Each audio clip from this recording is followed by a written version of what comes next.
kita mendengarkan firman Tuhan, saudaraku, mengenai pelayanan yang berhasil dengan kuasa Tuhan. Pelayanan yang berhasil dengan kuasa Tuhan. Semua kita mau melayani dan semua kita mau berhasil dalam pelayanan. Dan Tuhan, saudaraku, memberikan kelengkapan kepada kita, yaitu melayani dengan kuasa Roh Tuhan. Minggu yang lalu kita mendengarkan firman Tuhan yang berkata, pekerjaan-pekerjaan yang aku perbuat akan kamu perbuat. Bahkan pekerjaan-pekerjaan yang lebih besar daripada ini akan kamu perbuat, sebab aku pergi kepada Bapa. Inilah yang dikatakan Tuhan Yesus kepada murid-muridnya. Tetapi saya percaya perkataan ini juga kepada kita masing-masing, anak-anak Tuhan pada zaman sekarang ini. Kita akan mengerjakan pekerjaan-pekerjaan yang dikerjakan oleh Tuhan Yesus. Bahkan pekerjaan-pekerjaan yang lebih besar daripada yang dikerjakan oleh Tuhan Yesus. Pekerjaan-pekerjaan apakah yang dikerjakan oleh Tuhan Yesus? Buku Injil menerangkannya, saudara. Yesus mengajar, memberitakan firman Tuhan. Tetapi ahli-ahli Taurat mengatakan lain sekali pengajaran Tuhan Yesus. Karena Tuhan Yesus mengajar bukan seperti pengajar-pengajar ahli-ahli Taurat, tetapi Tuhan Yesus mengajar dengan kuasa. Dan ditambah lagi pengajaran Tuhan Yesus disertai dengan tanda-tanda ajaib dan tanda-tanda mujizat. Orang buta melihat, orang kusta disembuhkan, orang tuli mendengar, saudaraku, orang lumpuh berjalan. Inilah pekerjaan-pekerjaan yang dilaksanakan oleh Tuhan Yesus. Dan orang berbondong-bondong mengikuti Tuhan Yesus. Kemana saja Tuhan berangkat mengabarkan Injil, orang berbondong-bondong mengikuti Tuhan Yesus.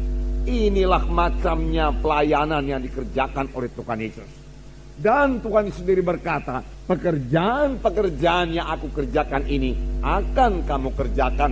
Bahkan pekerjaan yang lebih besar lagi daripada ini akan kamu kerjakan. Sebab aku pergi kepada Bapa.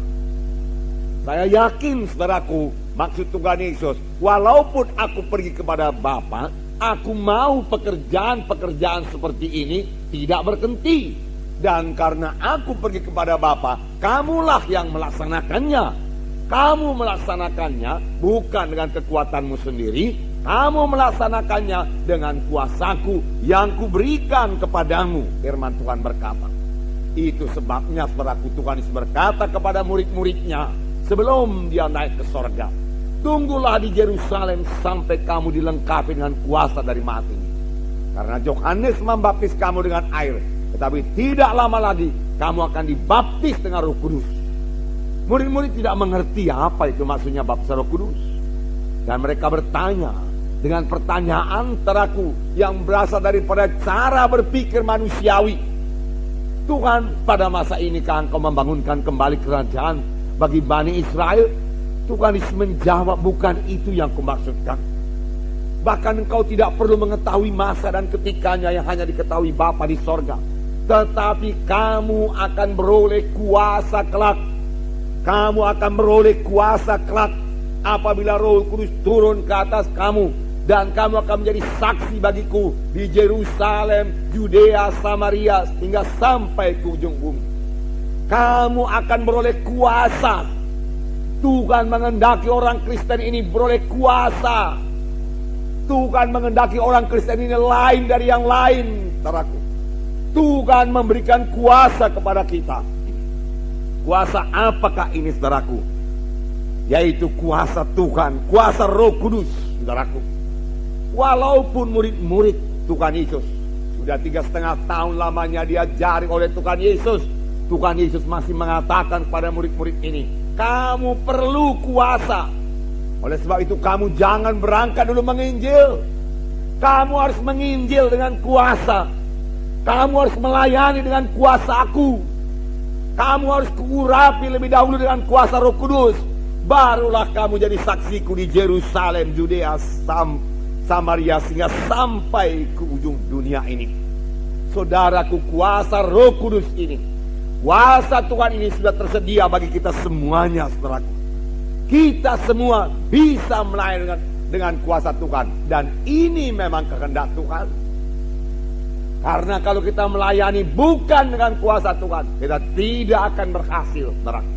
Minggu yang lalu kita dengarkan firman Tuhan, bahwasanya kuasa Tuhan ini tidak bisa digantikan dengan kuasa apapun juga. Kuasa Roh Kudus tidak bisa diganti dengan kuasa apapun juga, dengan metode apapun juga.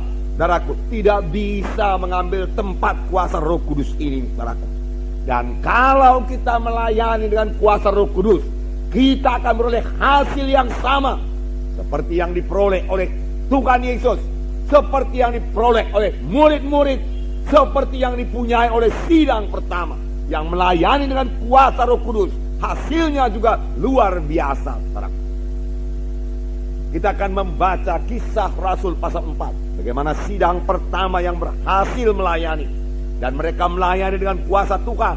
Di sini kita melihat, saudaraku, pelayanan Petrus dan Yohanes dengan kuasa Tuhan, sehingga 5.000 orang bertobat, saudaraku. Dan ini menyebabkan, saudaraku, imam-imam besar, ahli-ahli Taurat, tua-tua orang Yahudi, saudaraku, marah semuanya dan melarang Petrus dan Yohanes untuk mengabarkan Injil. Tetapi Tuhan Yohanes berkata, tidak mungkin bagi kami untuk berhenti mengabarkan Injil. Petrus dan Yohanes menang menghadapi tantangan-tantangan itu semua. Kita melihat pelayanannya yang berkuasa, pelayanan Petrus dan Yohanes yang berkuasa, karena diurapi oleh Roh Kudus. Puji Tuhan, luar biasa kuasa Tuhan. Kita melihat, saudaraku, pelayanan Petrus dan Yohanes yang sangat berhasil, saudaraku.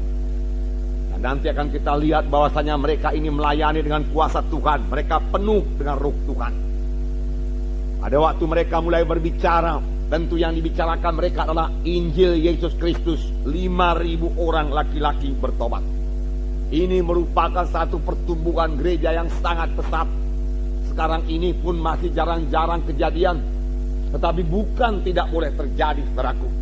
Bahkan ini harus terjadi, saudaraku. Dalam satu hari 5.000 orang bertobat, saudaraku. Dan kita mengetahui, saudaraku, bahwa dalam pasal sebelumnya, yaitu pasal 3, Petrus dan Yohanes ini berjalan ke bait Allah. Dan di pintu bait Elok dia melihat seorang yang tepok. Dan dia berkata, emas dan perak tidak ada padaku, tetapi apa yang ada padaku, apa yang ada padaku kuberikan kepadamu. Di dalam nama Yesus, orang Nazaret itu bangkit dan berjalan. Lalu dia memegang tangan orang itu, membangkitkan orang itu, dan orang itu berjalan, saudaraku. Apa yang ada padaku? Apakah yang ada pada Petrus? Petrus memiliki kuasa Tuhan. Kuasa apakah itu? Kuasa Roh Kudus, saudaraku. Di dalam nama Yesus bangkit dan berjalan. Lalu, saudaraku, orang-orang dalam bait Allah menjadi heran. Lalu Petrus memberitakan Injil yang sebahagian kita dengar dalam pasal 4 ini. Dan akibatnya 5.000 orang bertobat. Sidang pertama sama sekali tidak punya gedung gereja, saudaraku. Tidak, saudaraku. Bahkan mereka tidak punya peralatan-peralatan modern seperti yang kita punya sekarang. Tetapi satu perkara yang pasti, mereka memiliki kuasa Roh Kudus dalam hidup mereka dan di dalam pelayanan mereka. Sebagai akibatnya gereja berkembang dengan pesat, saudaraku. Tetapi Roh Kudus bukan hanya bagi sidang pertama saja, saudaraku. Saudara, pada zaman akhir ini Roh Kudus sudah sangat luber dicurahkan, saudaraku.